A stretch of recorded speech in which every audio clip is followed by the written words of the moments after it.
and I share fully with those sentiments. I know even as we are having this meeting and this launch of this report of the Building Bridges Initiative, Your Excellency, you have persuaded us that this is a moment to look at our Constitution and to find progressive amendments to our Constitution. There are those who believe, yes, it's a constitutional moment, but to progressively implement the 2010 Constitution. Civil society and others think so. There are those who believe that maybe this is a moment to discuss the ravages of COVID and the reality of our economic status, especially the majority, 40% odd people of our country who live below the poverty line, and the 16 million or so young people who are unemployed. All this, Your Excellency, as you have said, and as the former Prime Minister has said here, this is a process where we can bring all our views together and listen to one another. And no idea is more superior or less superior to the other.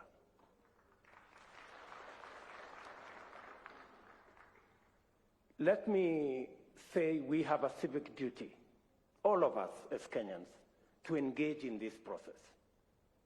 We do not have the luxury to say, I don't care. We do not have the luxury to walk away. In any case, it is said that the punishment given to good people who don't participate in the politics and governance of their country, the punishment given to them is to be ruled by fools.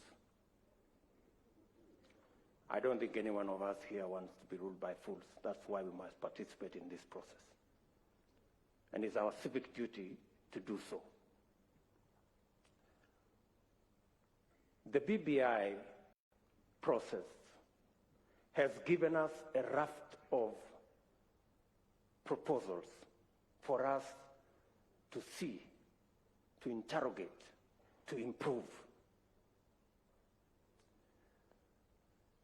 You did tell us, Your Excellency, that we're all free to improve on this process. And the many proposals that have been put, especially that were outlined here by Adam Solo on administrative issues, on legislative issues, I believe that since we have a forum where in Parliament and in government, where we can discuss the policy, the administrative, and the legal issues in Parliament, that can be interrogated in that process. Many of those issues that are administrative and that are legislative are issues mainly to do with our youth, mainly to do with how to do business, how to grow our economy. And Your Excellency, I want to say that these are very important issues. And in any case, I would add that from that list, especially on matters to do with young people, how we can assist them with Higher Education Loans Board and give them a moratorium, how they can start business, it must not be lost on us that the real problem, the real problem is that these young people are jobless. That is the real cause of all this. And that is the discussion we must have. That is the discussion we must have.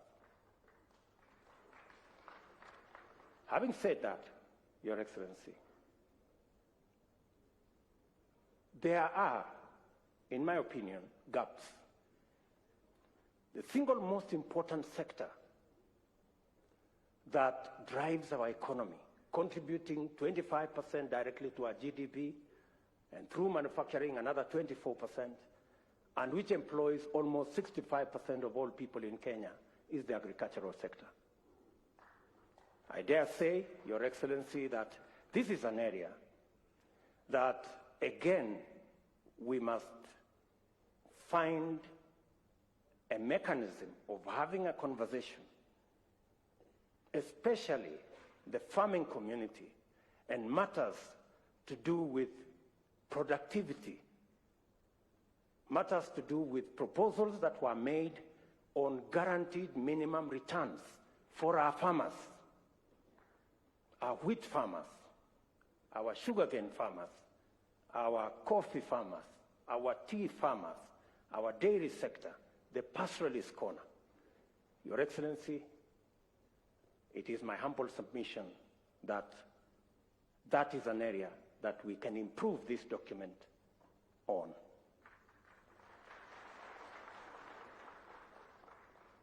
I have heard many speakers say they have finished reading and we should move on. We are not all at the same level when it comes to reading. Scientists like myself, we take a bit long because we interrogate things and we want experiments and we do many things. So I would plead with the first learners like Kalonzo Musyoka to bear with us just a bit so that we can all move together. And I agree with Kalonzo Musyoka that we should try and have a non-contested referendum if we will end up there. But, Your Excellency, let me just say 2 or 3 things before I conclude. On the matter of the judiciary, allow me to say there is huge space for us proposal that has been made. Access to justice is one of the biggest challenges that we had, and that is why the 2010 Constitution was promulgated. As we talk today, the judiciary, as per the requirements of the law, there should be a high court in every county. As we talk today, there are counties, almost 5 counties, that do not have a high court, and many Kenyans have to travel far to look for justice. As we talk today, though the law provides that there must be a court at least in every sub-county, there are 160 counties that do not have a court. And the problem, the budget for the judiciary, we need to operationalize the judiciary fund that is already in the Constitution, so that the judiciary can establish more courts and the judiciary can hire more judges and more staff so that Kenyans can have access to justice. The recommendation that has been made to have an ombudsman appointed by the executive into the judiciary, in my respectful submission, is a derogation from the independence of the judiciary. And we must be careful. We must be careful about the independence of institutions. Where judges received telephone calls, where courts were held at night, we do not want to go there. On the matter of IEBC, let me say, on the matter of IEBC, the recommendations that I have read say that political parties participate in the appointment of commissioners to IEBC. My brother Raila Odinga is good at football. So let me try to ask. how fair will be a league where the referee is appointed by teams? And not all the teams, some teams. How fair will this league be? If you persuade me that you will end up with a fair game, fine. That's what I'm saying. So if you tell me it is okay for some players, for some teams, not all the teams participating, to appoint the referee, if that's what we are saying, I have my reservations. And I need to be persuaded, like many other Kenyans, that that is fair. On the third issue, you have had me, I have had you. And I think that is good progress. It's good progress. You've had me, and I have had you. You think it's fair? I have a different opinion. Maybe we will find a meeting ground somewhere. The third issue, the third issue, Your Excellency, is the independence of our police force.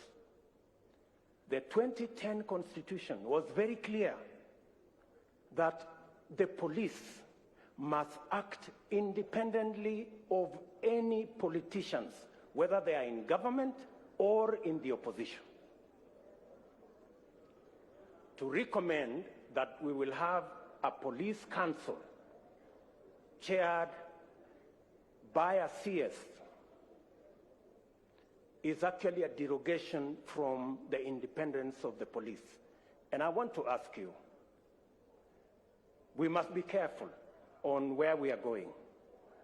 Today, you may have the latitude to do what you think will be right as per you. Tomorrow, the shoe will be on the other leg.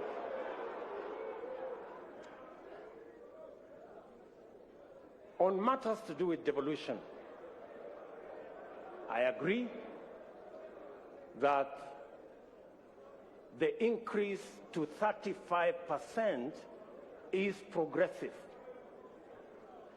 and that we must devolve more resources to counties.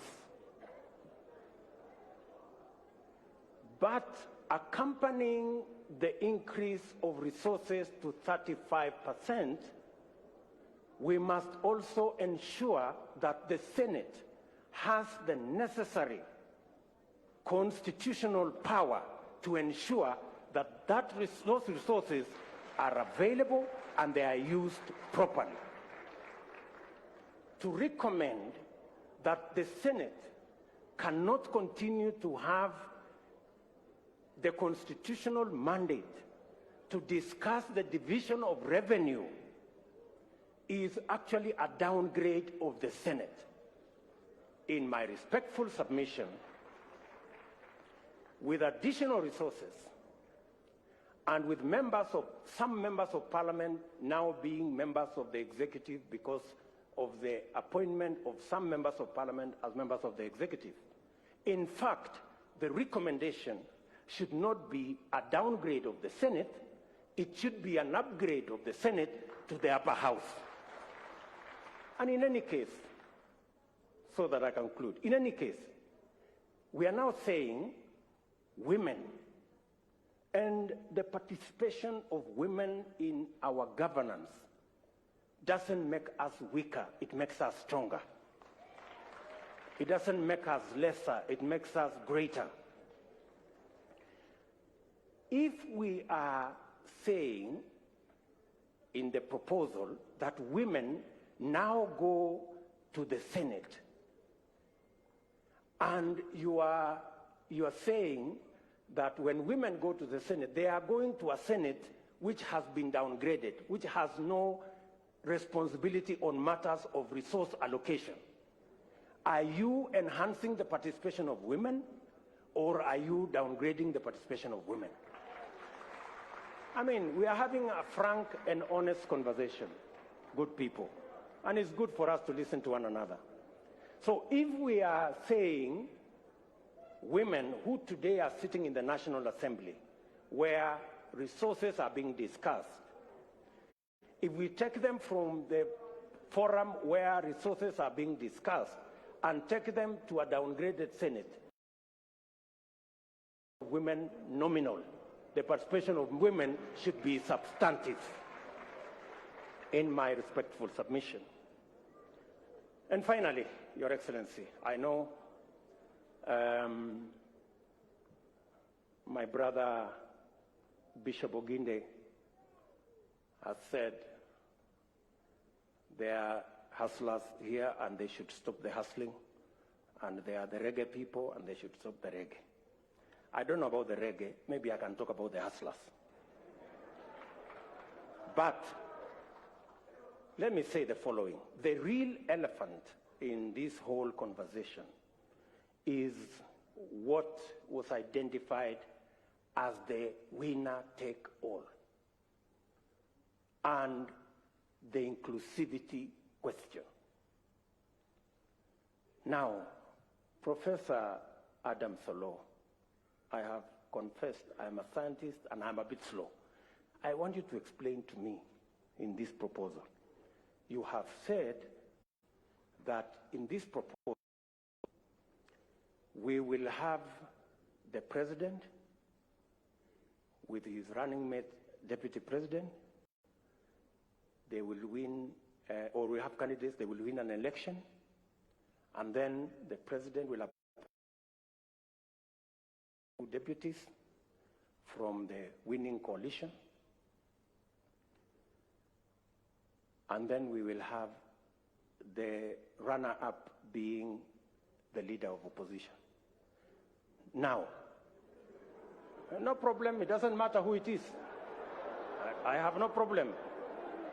You know, let us not personalize, there is no problem. Now, the question I am asking myself, have we sorted out the winner-take-all question? Oh, is that so?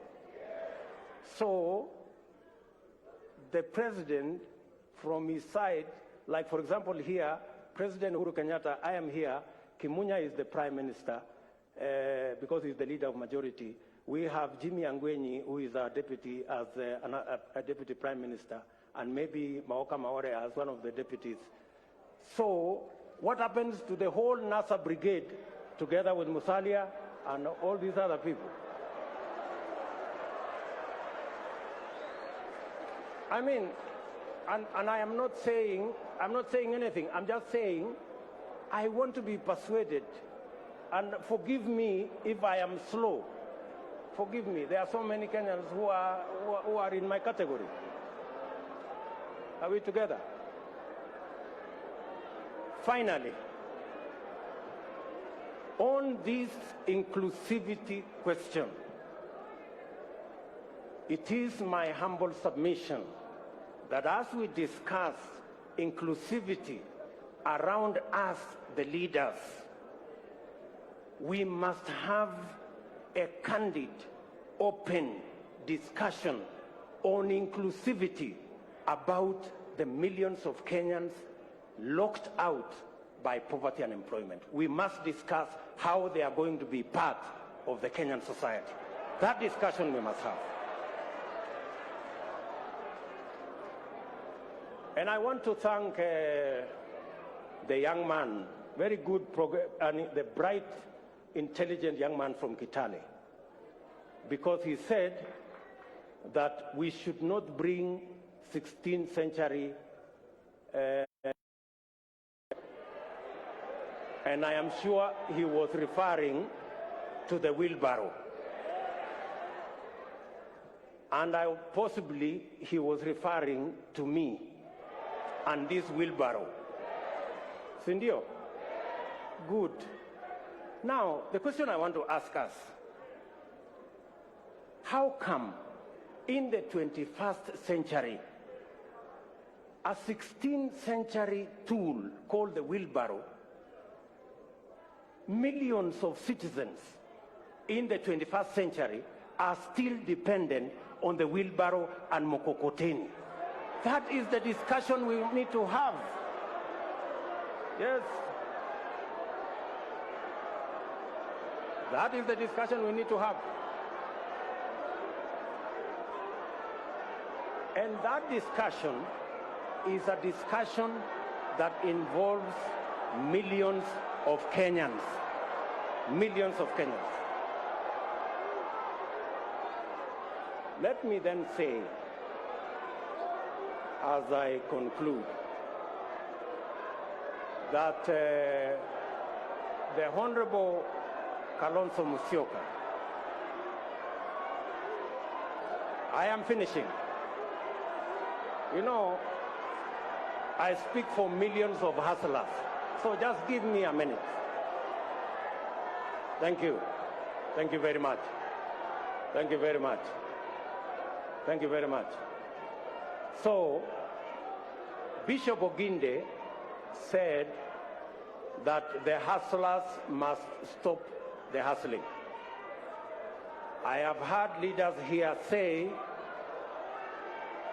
that as we discuss this conversation, we must not have an us versus them.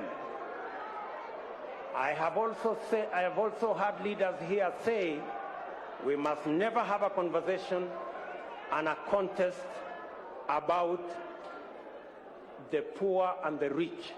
We must never go there. And I believe we must never go there. But I want to remind you, good people, Abraham Lincoln, the 17th President of the United States of America, said, "Things may come to those who wait, but only things left by those who hustle." That is Abraham Lincoln. He was never talking about the rich and the poor. He was talking about the people who wake up early, the people who sleep late, the people who work hard, and that is the society we need to build. It is now my humble pleasure, ladies and gentlemen, to ask His Excellency the President of Kenya to make his remarks, and thank you very much for listening to me. Asanteni sana.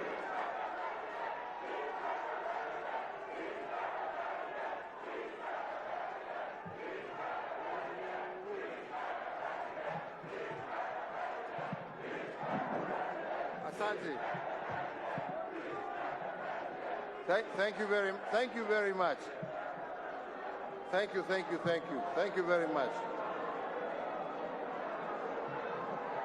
Asanteni sana.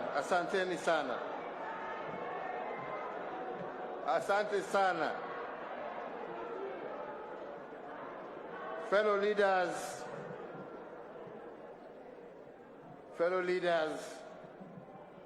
gathered at this historic constitutional place of Bomas, and it is historic because many a time, as has been said, we have gathered here to discuss constitutional issues. Mimi nawasalimia nyote na nawashukuru kwanza kwa risala za birthday siku ya leo, na nasema asante.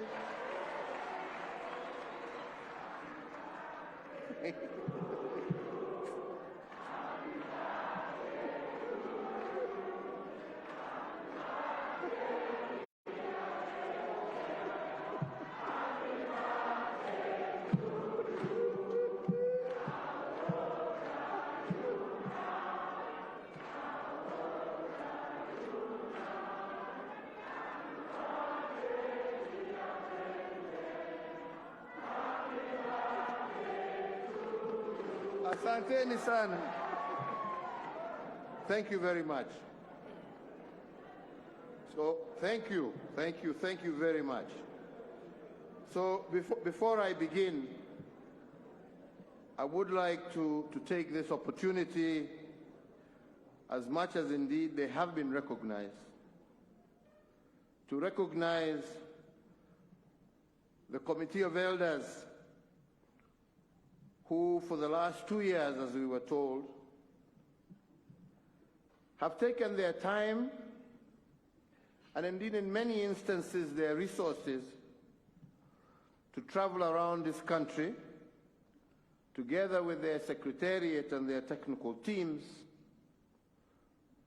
to put together first the document that they presented to us here last year, and now this revised version where they have now gone with greater editing to the point of even giving us now proposed clauses for our consideration.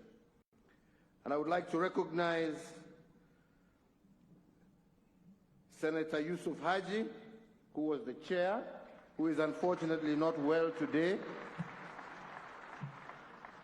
To recognize Professor Adam Zolo, the vice chair.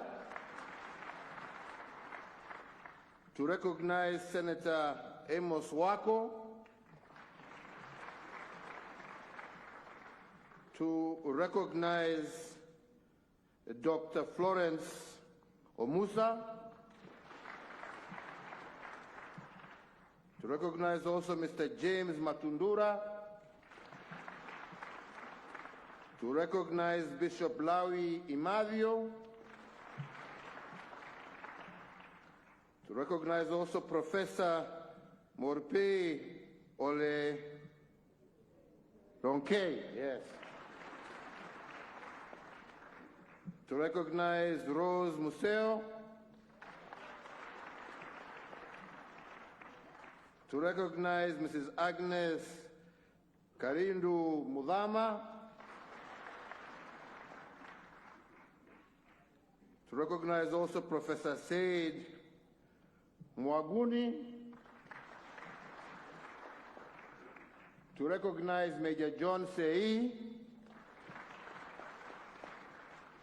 To recognize also Honorable Maison Leshomo. To recognize Bishop Peter Jenga. And finally to recognize Archbishop Zacchaeus Okoth, retired,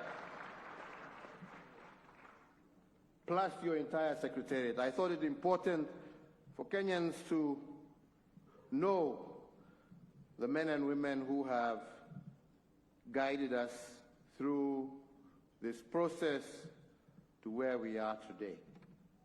Let me say that today we have before us a document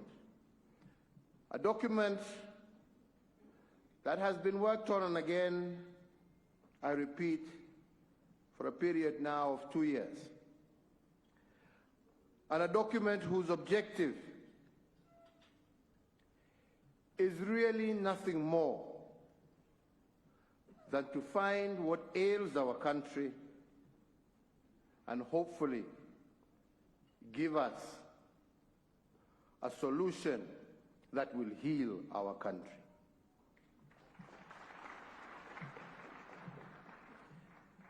I want to also recognize at this moment my brother Odinga.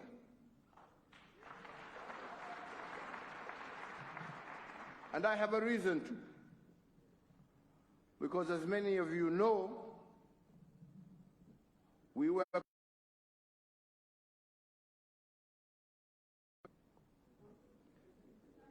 2017.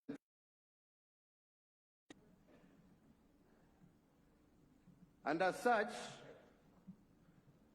things got to a very difficult level.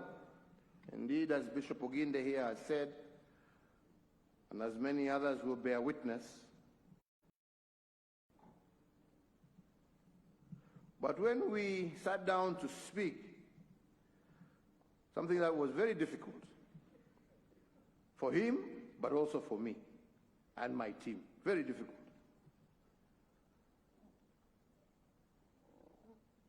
But when we got through to it, and we spoke again, and we spoke again,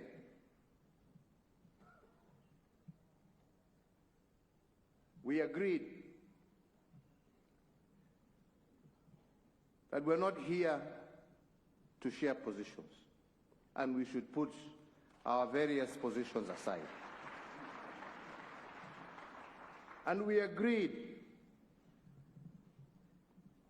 that we were coming together with one common agenda, the agenda of ensuring that what the people of Kenya have witnessed in 1992, in 1997, in 2005, in 2007, in 2017, Kenyans shall never, ever witness again. We did not talk about sharing government, and as we stand today, he is not in government. He is not in government.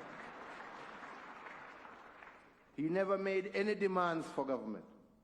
He never made any demand for a share of government. He said that let us get together and let us fix that which ails us, that will allow us in future to be able to compete without the need for innocent Kenyan blood to be shed. I want to thank you for that, Raila, from the bottom of my heart, because you didn't have to do it.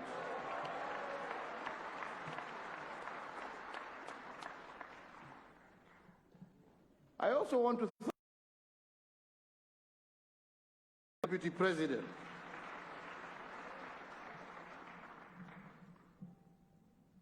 Because all in all, along that path,